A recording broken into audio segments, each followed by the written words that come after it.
Սիրելիներ, ես այստեղ խավ եւ կարտոֆիլ եմ եպել վարարանում, թե ինչպես եմ պատրաստել, որպեսզի լինի առողջարար, սննդարար։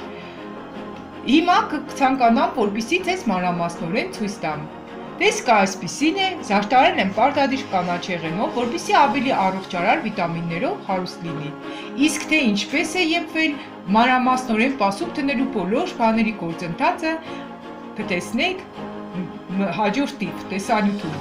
Այսպիսով դիտենք տեսանյութը, որպեսզի գիտենանք, թե ինչպես կարելի է պատրաստել այսպիսի համեղ կերակրատեսակ կարտոֆիլ եւ հավ վարարանում։ Սիրելիներ, այսօր կցանկանամ, որպեսզի հավ պատրաստեմ վարարանում։ Ինչ է մեզ անհրաժեշտ։ Վերցրել եմ 2 հատ խոշոր հավի պտերել, բդիկ է պուտե ռեհան պարտադիր, համեմունքներ, աղ, սև պղպեղ, կարմիր պղպեղ, խորովածի պղպեղ, ինչպես նաև 1 սուրճի բաժակ ձեթ։ Եվ այս բոլորը բավական է։ Սող, սխտոր նմանատիպ բաներ չեմ գցում, որովհետև իրենք կվառվեն եւ վիտամիններ կզրկվեն։ Դրա համար ես դրանք կգցեմ վերջում։ Իսկ հիմա պետք է որ տնենք պասուց։ Ուրեմն սկզբից ձեթը կլցնեմ 1 սուրճի բաժակ ձեթ։ Որպեսզի ինքը կարտոլը չթողնի, որ սևանա։ Վրան կավելացնեմ 2 թեյի գդալ կարմիր պղպեղ, 1 թեյի գդալ սև պղպեղ, համեմունքները բավականին շատ եմ անում։ Այստեղ կգցենք նաև 2 թեյի գդալ աղ,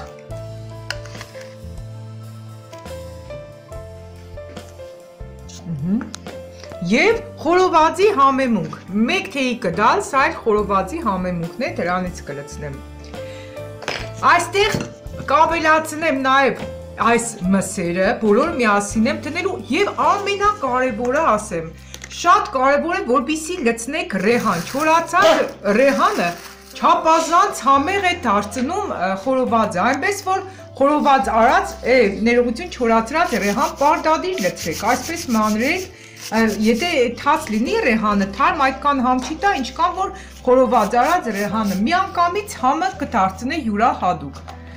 Ու այս ամենը հիմա լավ խառնում ենք, լավ կլինի ձեռնոցներ օրինակ օգտագործեք, որպեսզի ինքը շատ ավելի լավ լինի։ Հիմա սա այնպես ենք անում, որպեսզի իր ձետը լավ տարածվի ամենուր։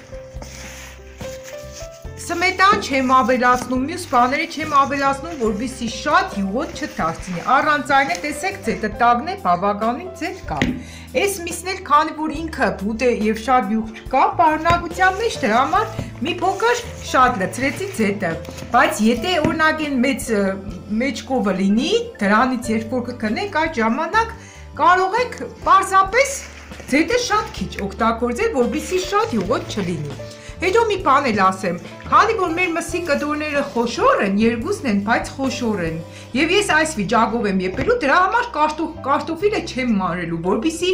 երկուսը միաժամանակ եպվեն։ Հետո չափազանց կարևոր է, որպեսզի միսը շատ լավ եպվի։ Ուզում եք, կարող եք միսը պարզապես մանրել։ Կամ է, իսկ եթե խոշոր եք անում, շատ կարևոր է հատկապես հիմա, որ վիրուսներն էլ շատ տարածված են, մսի հետ գործ ունենալուց պարտադիր լավ եպեք, չափազանց լավ եպեք, որպեսզի ոչ մի վիրուս չտարածվի ձեր օրգանիզմում։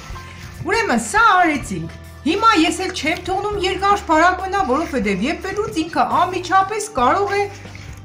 համը փոխանցվի։ Հետո որպեսզի կարտոֆիլի եւ մսի մեջ համը տարածվի, վերցնում եմ պատարակա եւ ծագեր եմ կանում վրան։ Տեսեք, հիմա այսպես անցքեր եմ բացում կարտոֆիլի վրա, որպեսզի ինքը մի փոքր համը տարածվի մեջը։ Ահա։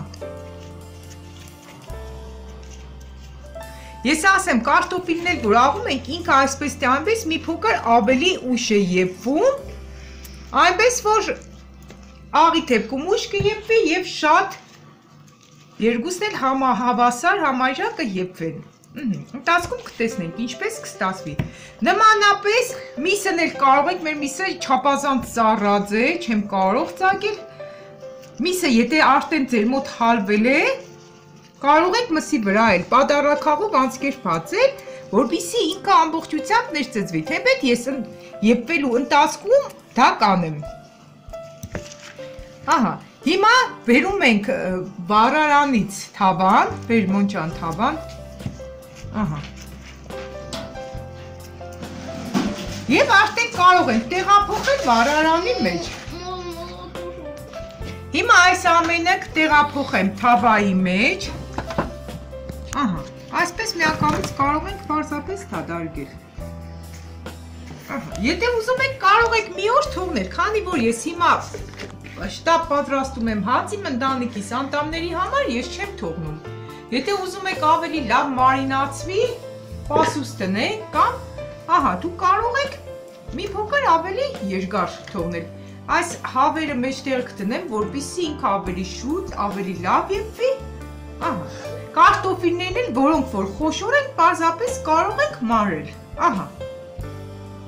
վերջ, հիմա արդեն ջեռոցը կմիացնենք, մոտավորապես 220 աստիճանի տակ, ջեռոցը կարող եք լավ տաք վիճակում դնել, բարձրացնել, որպեսզի միսը, կարտոֆիլը չափազանց լավ եփվեն։ Ուրեմն արդեն այս գործընթացը ավարտեցի, վերջացրի, մնում է տեղափոխեմ ջեռոց։ Իսկ թե ինչպիսին կստացվի մեր հավը եւ կարտոֆիլը վառարանում, կեփենք տեսնենք։ Իսկ եթե կցանկանաք, որպեսզի վառարանը չյուղոտվի, ես արդեն ձեզ ցույց եմ տվել այն ցելոֆանները, որոնք չհրկիզվող են, ցանկացած խանութում եթե հարցնեք, սուպերմարկետներում կասեն ձեզ, թե որն է դա, կարող եք գնել եւ այդ ցելոֆանների մեջ տեղադրել, հետո նոր դնել թավայի մեջ, ես այդպես շատ եմ պատրաստել, այնպես որ դուք գիտեք, այս անգամ էլ պատրաստում եմ այսպես, սա էլ չգիտեք ինչ է։ Հավի երևի ջիլն է։ Հա, լավ, ոչինչ, սա մեզ չի խանգարել։ Ինչևէ, հիմա տեղափոխենք վառարան։ Հիմա տեսեք, մեր կարտոֆիլը շատ լավ եփվել է, տեսեք, ինքը շատ փափուկ լավ հեշտությամբ մտնում է, շատ լավ եփվել է, Բայց միսը այնքան էլ լավ չի եփել, տեսեք, ես այստեղ պատարակ հողով ծագեցի, տեսեք, եթե հանկարծ մի փոքր այրան շերտ շատ է լինում, կամ թեկուս աննշան, տեսեք, ինքը երևում է, որ չի եփել, երբեք չտաբեք, սկզբից կարտոֆիլը հանեք, հետո նոր հավի միսը, պարտադիր չէ, որ միաժամանակ եփենք, կարող եք առանձին էլ հանեք։ Հիմա որպեսզի մեր կարտոֆիլը մի փոքր ավելի լավ եփվի, թեպետ արդեն բավականին լավ եփված է կարտոֆիլը,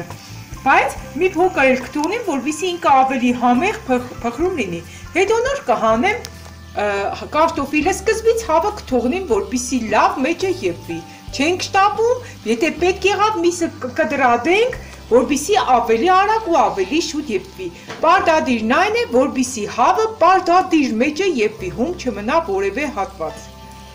Այսքանը սիրելիներ, ես քիչ անց նորից կմիանամ ձեզ, որպեսզի ես վերևն եմ դրել, արդեն վառարանի վերևի մասում եմ դրել, որպեսզի այն լավ եփվի։ Քիչ անց նորից կմիանամ ձեզ հետ ու մանրամասնությունները ձեզ հետ կծանոթացնեմ կամ տեղյակ կպահեմ գործընթացի։ Արդեն մեր հավը եւ կարտոֆիլը պատրաստ են։ Ինչպես նշեցի, հավը թողնում եք չափազանց լավ եփվի։ Եթե կիսում եք, տեսնում եք, որ մեջը եփած չէ, նորից դրեք, թող 15 րոպե, 20 րոպե եփվի, անպայման թող լավ եփվի, նոր կերեք, որպեսզի օգուտի տեղը վնաս չհասցնի ձեզ։ Այս կողքն էլ ես արդեն կտրատել եմ խառը կանաչին, ինչպես հաճախ եմ ասում, ես միշտ շատ եմ օգտագործում խառը կանաչի։ Պարզապես խառը կանաչին այսպես կարող ենք լցնել կողքերը, կամ էլ ով ում որ հյուրասիրում ենք, արդեն ինքը կարող է անձամբ լցնի վրան, ես սեղանին դնում եմ, որպեսզի իմ երեխաներս իրենք շատ են սիրում կանաչի, անպայման ուտեն, որովհետև այս կանաչին չափազանց առողջարար ու չափազանց օգտակար է, այնպես որ շատ օգտագործեք, սա էլ կդնեմ կողքը, որպեսզի ուտելուց երեխաներս նորից վրան լցնեն, նոր ուտեն։ Իսկ հավը պարտադիր նորից եմ նշում, լավ եփեք։ Այսքան ինչ կցանկանայի կիսվեի ձեզ հետ կարտոֆիլները շատ լավ եփվել, տեսեք։ Կարտոֆիլը ինքը փխրուն շատ լավ եփված է։ Միսները եփվել եւ երբ որ կիսենք, միսներ բացեմ, տեսեք, ինչքան լավ է եփվել, Ինքը լրիվ արդեն սպիտակ, մեջը լրիվ եփված է։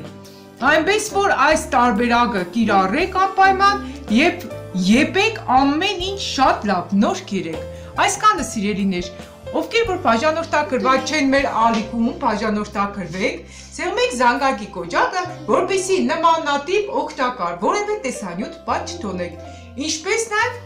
կիսվեք մյուսների հետ էլ։ Թող մյուսներն էլ գիտենան, թե ինչպես կարելի է պատրաստել հաբը վառարանում, որ լինի չափազանց համեղ, ինչպես նաև չափազանց օգտակար։ Մնացեք մեզ հետ։